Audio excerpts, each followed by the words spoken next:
Fala pessoal da AgroMinds, fala pessoal que acompanha nosso podcast. Aqui é o Anderson Rossato, um dos integrantes da AgroMinds, junto com o Fernando e o Fabrício. E hoje a gente tem a grata satisfação de receber o meu parente, amigo, colega de profissão, o Rodrigo Rossato, da AgroPrecision, para a gente fazer um bate-papo aqui, uma roda de conversa digital sobre fertilidade de solo.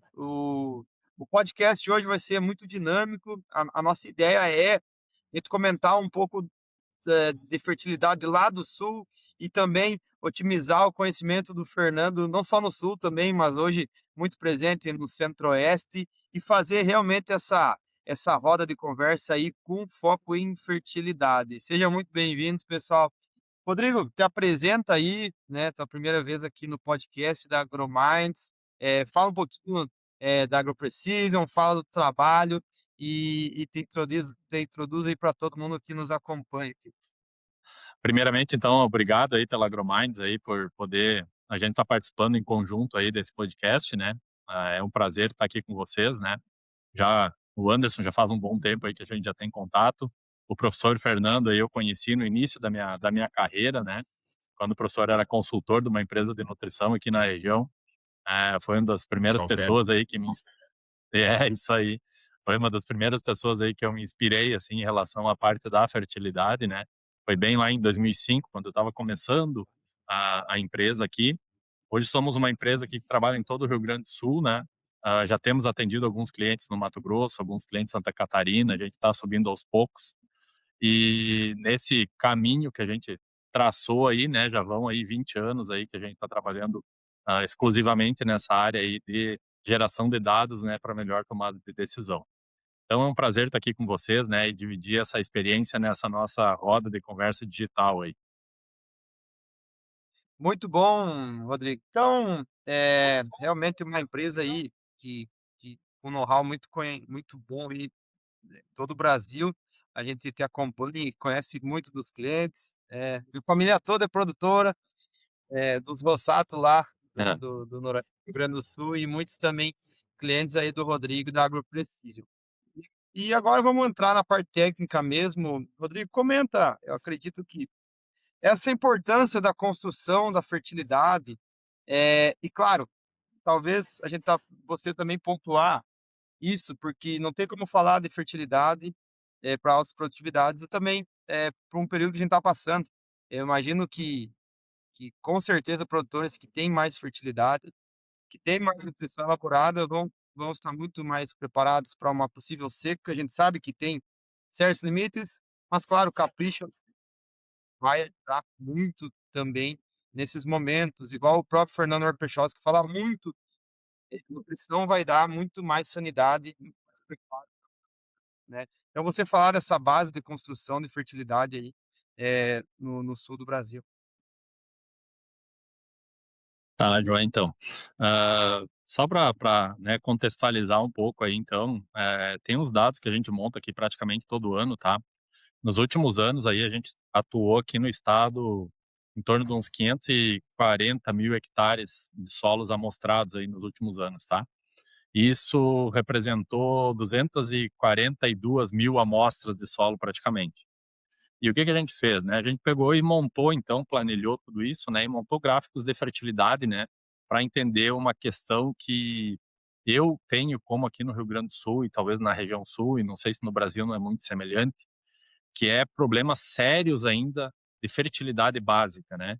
Então aqui no Rio Grande do Sul, para vocês terem uma ideia, 84,6% dessas áreas elas apresentam pH em água abaixo de 6, tá. Vamos falar aqui de pH em água, né, pH de vocês aí em cloreto de cálcio, né, e pode alterar um pouquinho aí por causa da forma de extração, mas basicamente então a gente já percebe que se 84% dessas áreas têm problemas de pH em água, a gente já tem um baita de um problema. Para vocês terem uma ideia, abaixo de 5,5 de pH são 45% dessas áreas. Ou seja, metade dessas 240.000 amostras de solo que a gente coletou, elas apresentam alta acidez. Aí, claro, nós estamos passando realmente novamente aqui por uma situação mais complexa. Tem lugares aqui que choveu, lugar que não choveu, enfim.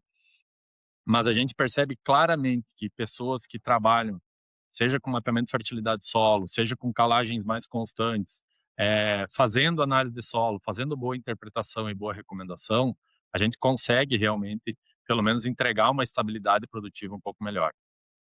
E aqui a gente tem alguns problemas, né, quando a gente olha essa parte, mas por que que é tão ácido assim? O que que acontece? Basicamente, a gente tem calcários aqui com qualidade mediana, né, então talvez esse seja um dos pontos. Tanto é que quando a gente faz as nossas recomendações internas aqui, as nossas recomendações elas extrapolam em muito as recomendações oficiais, né, porque a gente sabe aonde quer chegar e como que tem que chegar lá. Então acaba que a gente modificou muito já a nossa forma de recomendação de calagem. Tem uma questão também que é muito cultural, que é a demora, muitas vezes, para fazer calagem novamente sobre a área. Então, tem todo um conceito que foi implantado anteriormente aqui no plantio direto, enfim, que prejudica hoje, muitas vezes, esse retorno mais antecipado do calcário. E tem um outro ponto que também é bastante interessante, que a gente sabe hoje que uma lavoura de soja aqui no Rio Grande do Sul, ela vai estar queimando é modo de dizer, né, ela vai estar, utilizando 750 até 900 quilos de calcário por hectare por ano, né, ou seja, toda aquela acidez gerada pela adubação, pelo ano, pelo inverno, pela própria fixação biológica de nitrogênio, pela decomposição de matéria orgânica, vai consumir essa quantia de calcário. E isso basicamente não é calculado nas recomendações. E quando a gente vai falar de áreas irrigadas, que aqui eu estou numa das maiores áreas irrigadas aqui do estado, aqui em Cruz Alta, fica bem no noroeste do Rio Grande do Sul, esse consumo pode chegar a 1.200 quilos até 1.500 quilos por ano. Então aqui a gente hoje, quando chega em níveis relativamente bons de calagem, com pHs em água mais adequados, a gente começa a trabalhar com calagem de manutenção.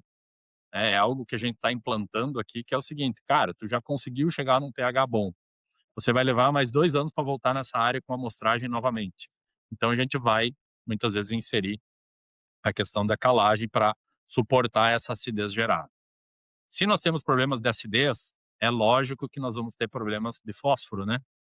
Ou seja, a gente trabalha aqui em regiões bastante argilosas, então tem 70 de argila, 80 de argila, outras regiões não tanto, mas enfim. Aí se a gente tem problemas de acidez, logicamente tem uma baixa eficiência no uso desse fósforo também. Para vocês terem uma ideia, falando agora na questão do potássio, 76% das áreas que a gente amostrou, dessas 240 mil amostras que eu estou falando aqui para vocês, elas apresentam potássio na CTC abaixo de 3. 3 é um índice que nós estamos levando em consideração aqui como um índice adequado e bom, né? Pelo menos nas nossas áreas de pesquisa aqui isso apareceu nesse sentido. Então, 76% dessas áreas têm problema de potássio. Potássio é fácil de corrigir? Realmente, relativamente fácil de corrigir, mas a gente tem muita perda de potássio aqui por escorrimento. Então, essas últimas chuvaradas que deram aqui no Rio Grande do Sul, no ano passado, e muitas vezes são chuvas que vêm pós-colheita da soja, onde ainda não deu tempo de se instalar as culturas de cobertura ou uma cultura principal de inverno, tem muito escorrimento superficial. E a gente acaba perdendo muito essa fertilidade de potássio. Então, tem vários fatores aqui que a gente poderia dar para explorar bastante, que realmente limitam a produtividade, né? Quando eu olho assim, aqui a gente está falando de fertilidade química, né? Mas a gente com certeza tem problemas de fertilidade física, né? Como compactação, baixa aeração. Com certeza nós temos problemas de atividade biológica também, baixo teor de matéria orgânica muitas vezes, enfim. Então, nesses conceitos que nós estamos trabalhando hoje, o que a gente consegue é gerar muito dado para tomar a melhor decisão. Hoje a gente está trabalhando nesse conceito, né? E buscando, logicamente, melhorar dentro do possível, olhando a capacidade de investimento do produtor, quais são as prioridades de investimento de fertilidade que ele vai ter que elencar para a gente atender isso de uma forma melhor. Então, são desafios que nós temos aqui, são desafios bastante difíceis, né? Não são desafios fáceis, mas parece aqueles ditados de coach, né? Escolhe o teu difícil, né? É difícil tu não produzir, porque tu não melhora a tua fertilidade, mas também é difícil tu melhorar a tua fertilidade e querer produzir. Então, né, tem que escolher realmente o difícil, né? E a gente tem batalhado muito aqui e intensificado muito a questão de fazer uma boa amostragem de solo, que tenha representatividade, numa profundidade adequada, fazer bons mapas de fertilidade, né, que realmente respeitem a geoestatística, enfim, para que a gente tenha boas recomendações e, consequentemente, bons resultados. E com clientes que a gente já tem trabalhado isso há muito tempo, nós temos clientes que estão conosco há 20 anos, desde o início da empresa, né? A gente percebe isso claramente, né? É outro nível de lavoura. A lavoura ela é uma lavoura mais estável. E é muito fácil da gente entender isso, e o professor pode dar uma aula para nós disso depois, né? Porque a planta, logo que ela vai nascer, ela vai começar a entender o ambiente e, logicamente, colocar qual que vai ser o potencial produtivo que ela vai ter, e, logicamente, que dali para frente a gente só começa a perder potencial.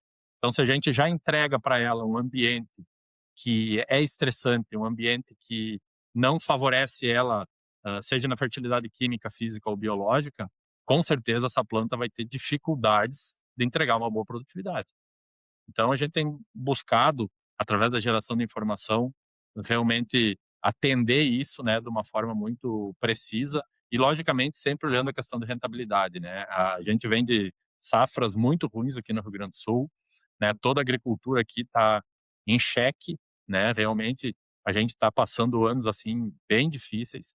Então hoje, todo produtor que trabalha conosco, que faz mapeamento e tal, a gente está priorizando muitas vezes os investimentos para entender onde que ele consegue, obter o melhor retorno com os investimentos que ele tem disponíveis. Muito bom, Rodrigo. Realmente muito bem posicionado e acredito que, igual com dados, você consegue trazer muito a realidade e também, ainda mais nos momentos difíceis, conseguir orientar e posicionar como o produtor pode olhar para essa rentabilidade e ser assertivo no que ele pode mexer, igual você bem falou. Por mais que quanto tempo que tem agricultura no Rio Grande do Sul, né? E ainda a gente tem essa situação de falta de calagem, né, de um pH alto, desculpa, de um pH baixo, e muitas vezes para disponibilizar o fósforo, a gente coloca ali um calcário e diminui ali o posicionamento do fósforo, que é um insumo muito caro. E a gente sai lá do Rio Grande do Sul e viaja lá para o Centro-Oeste. Fernando, queria que tu comentasse um pouco aí também do Centro-Oeste em si. A gente sai de uma região que talvez tem mais problema de seca e entra em áreas com bastante chuva, com frequência de precipitação, né, que é o Mato Grosso, que é onde está muito bem localizado aí. E também entra em lugares, igual você mesmo posta, que às vezes o excesso de fertilidade tem atrapalhado e você muito bem comenta isso com frequência. Bem, bom, eu sou gaúcho, então eu conheço bem essa região, há 40 anos, né. Então quando logo me formei em 86, agora eu fiz 40 de formado, realmente o que acontece, eh, a evolução dos materiais de soja, eu sou numa época que a gente plantava variedades americanas aí, né, então Braga, Wood, Hill, essas variedades Top. antigas, depois vieram as brasileira, Cobb, né, e a tardia Cobb, enfim. Mas o que acontecia mesmo? O binômio trigo e soja que havia aí, em geral até no final da década de 90, o de da eu não estava ainda, estava na faculdade, aí coisa, ele via o binômio trigo e soja, onde que o trigo sustentava basicamente a cultura de soja. Você plantava trigo com uma adubação pesada, se colhia o trigo, se tacava fogo na palha e se plantava soja. A soja era uma cultura oportunista que se tinha, que não se tinha característica. E o trigo, realmente, as variedades que se tinha, eles suportavam bem até um nível de fertilidade mais baixo, porque tinha. Se não dava, o banco pagava, que era pro agro. Então, se fazia adubações pesadas na lavoura de inverno e se colocava. Com a mudança lá do sistema do banco não fazer mais aquela aquisição do governo federal, forçou o pessoal a entrar para a soja. Então, aquele que foi mais. E o grande problema que tem, e aí não é não é o nosso tipo de solo o nosso tipo de solo que nós temos lá no sul, basáltico, de origem basáltica, que nós temos um alto teor de alumínio, no solo, mas temos teor de micro bons e até mesmo potássio bom e problema de fósforo. Mas nós temos e aí um problema normal, que o pessoal realmente colhe ainda com um ano chuvoso, não tão mal, com uma acidez maior, bota um fósforo aí mais solúvel na linha, um 30-10, um 20-20, ali colocava ali e se colhia. Mas o grande problema que nós temos um pouco é cultural, o próprio Rodrigo pode pensar nisso, é um pouco cultural. Então o pessoal que veio para o Centro-Oeste, como eu falo aqui, o pessoal aqui do Centro-Oeste, se não faz uma calagem boa, não faz uma fosfatagem boa, botação, não colhe. Então não tinha essa alternativa que tinha no sul de colher com os resíduos de fertilidade que tinha. Então aqui tem Sim. a calagem entrou, teve que fazer, a fosfatagem tem que fazer para tá então aquele vício que tinha lá no sul não tem como fazer aqui. Aqui não tem, então acontece isso. E aí o que acontece? Aqui chove, exceto há 2 anos atrás, que deu essa seca que deu aqui, que não era normal que eu estava aqui, nunca tinha acontecido isso, de perder soja, de nem colher, por exemplo, e os algodoeiros mataram a soja colocar. Hoje não, hoje você já tem. Então, essa cultura, viu, Rodrigo, que tem aqui de fazer calagem, fazer fosfatagem, fazer a própria potássio, é uma exigência de produzir. Se não faz, não produz. Então esse é outro fator que se colocou. A filosofia de se fazer aqui não tem. E essa filosofia também tem um limite contrário até como tu fala lá. Aqui muitas vezes nós estamos tendo problema por a falta tua lá, o excesso aqui. Muitas vezes. Então lá tu tem 70% das áreas sem filame de calcário, não tem pH muito baixo, abaixo de 5,5, que deixa alumínio no solo. Aqui nós já temos áreas com problema de excesso. Então, Pois é. um revés é um revés, viu, Anderson? É um revés que nós temos de diferença, que nós temos lá, entendeu? Para colocar. Claro que os últimos 5 anos se intensificou lá, claro, mas eu conheço gente ali que tá eu digo, o ano passado eu vendia a janta para pagar o almoço, esse ano não tem nem a janta para pagar o almoço do outro dia, então tá complicadíssimo. Mas um detalhe importante nós temos que entender, e isso o Rodrigo colocou com intensidade, né? Que falou que o produtor que faz a coisa mais ou menos, ou quiser que fazer o fácil, bem feito, fazer o nosso gasto, né, fazer corretamente, o básico, né. Então realmente eu não eu concordo totalmente com o Rodrigo aí, só vou salientar uma coisa que eu aprendi no sul, que a gente tem uma noção por que o alumínio te prejudica mais no solo, porque ele bloqueia teu boro, entendeu? O alumínio quando tu põe um calagem, tem alumínio, ele vai prendendo teu boro, então toda vez que tu põe calagem, e aí não cresce sistema radicular. Então já se tem na pesquisa, ou é o alumínio que não deixa crescer raiz, ou é o boro que não deixa crescer. Inclusive nos Estados Unidos tem região com alumínio que eles põem boro para mitigar o alumínio. Entendeu? Isso é interessante. Outro detalhe que você não tem aí, já começa a ter nessas áreas maiores, como é que eu vou chegar a um nível maior de produtividade? Eu falo por quê? Quando chega o potencial aí no sul tem variedades com museus, né, em ano bom ali na região de Erechim, coisa e tal, colhe 100 sacas praticamente ou mais, Sim. como é que chega a produzir mais? Entendeu? Aqui no Mato Grosso, eu, por exemplo, meu resultado, igual eu fui chamado para outro país trabalhar com fruta, que é valor agregado muito maior, né? O meu ditado, o cara disse: "Por que tu foi para lá?" Porque lá o espeto é de picar filé mignon, né? Então eu trabalho com valores remuneração muito melhor, então aqui eu tinha que pegar 4 produtor para o produtor que me paga lá, então claro, ditado a gente vai para o lado que tem. Fiquei 13 anos no Paraguai também. Mas uma coisa interessante que eu coloco em relação aí eu faço pergunta para o Rossato, é que muita gente faz AP, uniformiza os solos, vai começando a melhorar, e a gente começa no produtor de AP mesmo, ele começa a ficar num patamar 80, 90, não começa e o produtor sempre querer colher mais, mesmo ele estando bem. Tá colhendo 90, mas ele não e se ele colhia 60, achava bom, quando põe a 90, 80, ele não quer ficar bom no 80, ele quer para o 100. E assim por diante.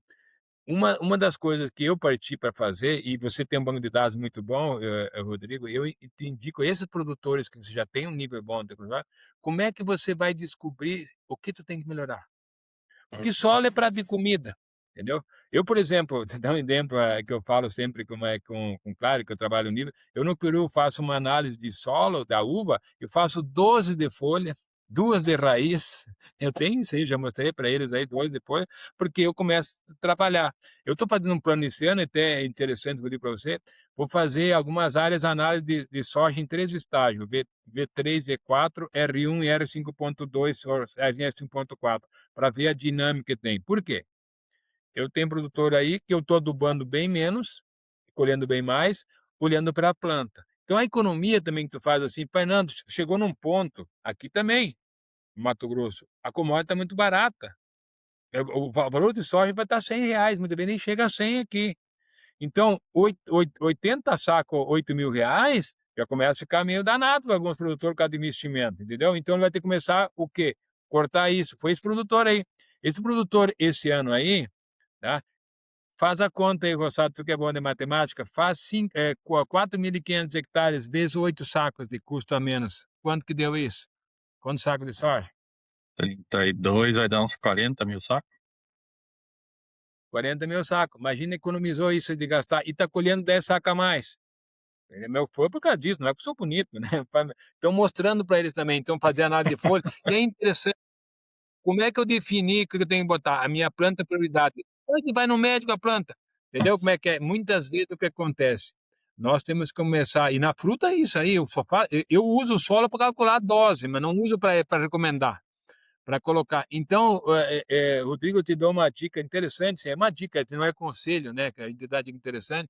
Esse produtor que está com nível de produtividade, até mesmo nos pivô, começar a analisar. Uhum. Inclusive, eu estou prometendo, eu antes disso, eu estou prometendo há 2 anos já fazer um curso de interpretação nutricional da análise de folha e grãos, para entender, o pessoal entender. Agora vai sair, está pronto, né? Eu estou terminando a minha agenda complicada para começar a colocar, para começar a pegar assim, Rossato.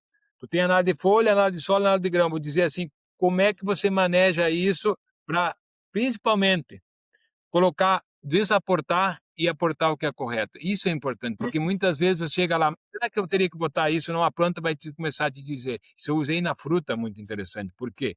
O valor é interessante. Porque você pode chegar assim, pô, eu posso aí colocar fósforo ou não? Tem nível bom?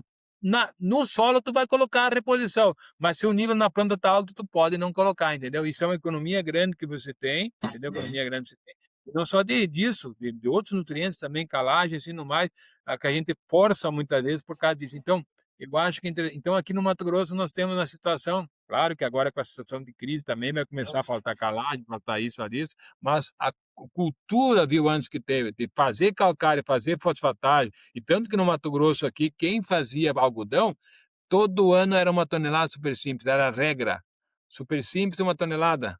Isso é regra no algodão aqui. Ainda tem uns que fazem, tá? Regra no algodão, 1 tonelada. É 1 tonelada, onde tem algodão, 1 tonelada de super simples. E fora a calagem, fora. E aqui, por exemplo, quem planta algodão, não botar bora, já não planta. Então já criou uma norma de algumas coisas que se tem para colocar. E além dos micros, né? Claro, com a calagem alta, e aí no Rio Grande do Sul não tenho tanto problema ainda, porque o solo tem níveis de micro bons, mas vão começar a ficar velho também de colocar, né? Colocar calagem, ainda mais em pivô. Então, começar a olhar na área de folha, e eu tenho certeza que isso. Quando eu cheguei no Peru, lá vou dar um exemplo, que não é o caso aqui, eu cheguei lá, eu fui numa propriedade de 2.000 hectares, e os caras estavam produzindo assim, ó, Rosato, ó. O que pagava, que sobrava, estava assim, né? Então, um ano dava uma sobrinha, o outro ano faltava. O dono do cara é 2.000 hectares, tinha 14.000 pessoas, muitas vezes, na propriedade trabalhando. Então, quando o lucro é bom, quando o prejuízo também é o barulho é grande. Então, Sim, eu cheguei lá e comecei a olhar. E olha como é interessante. O cara lá fazia um rossato, os rossatos, né? Faziam isso. isso aí. Não, é, então, foi um cara que disse que não precisava botar bora na uva. Eles tinham um limite, limite, limite. Aí o que acontece? Trabalhavam com 30, achavam da alta. Hoje eu uso 100 a 120 e ainda vou aumentar agora produzindo. Sair de 4 milhões de caixa para 8 milhões de caixa.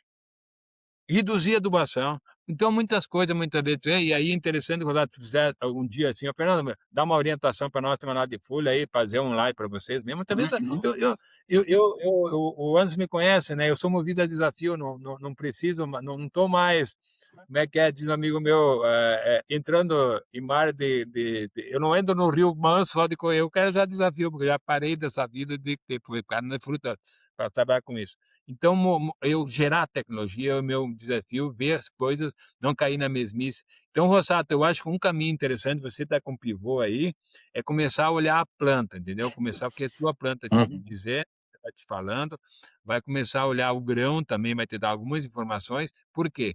Principalmente para tirar a pressão das costas da gente, como técnico, de gerar custo muitas vezes na dúvida nossa, quer dizer assim, ó: "Puta, será que eu vou botar esse elemento?", mas na dúvida tu fica com aquele coeficiente de medo, né, porque não tem fator. Então esse é um fator interessante. Então o Mato Grosso um pouquinho só voltando aí, ô Sato, colocando que o Mato Grosso vinha com essa questão de calagem, fosfatagem, coisa, e muitas vezes até tentou subir mais, produzir mais, e algumas situações deu problema. Grande parte das doenças são ocasionadas também por desequilíbrio nutricional, né. Então os micro aqui, boro, agora já conseguiram solucionar bastante, cobre é o próximo, manganês vinha com o glifosato, veio vindo, né. Então tem esses nutrientes que tem. E eu creio que aí no pivô também você você botando umidade, calagem, colhendo bem, então você começa a ter. Então eu acho que o outro parte que tem agricultura de precisão é fazer um bom solo, um bom mapeamento, uma boa recuperação do solo, mas depois olhar, vou olhar meu paciente, o que ele está me dizendo, eu acho que esse é o próximo, e é isso que eu faço, né, entendeu.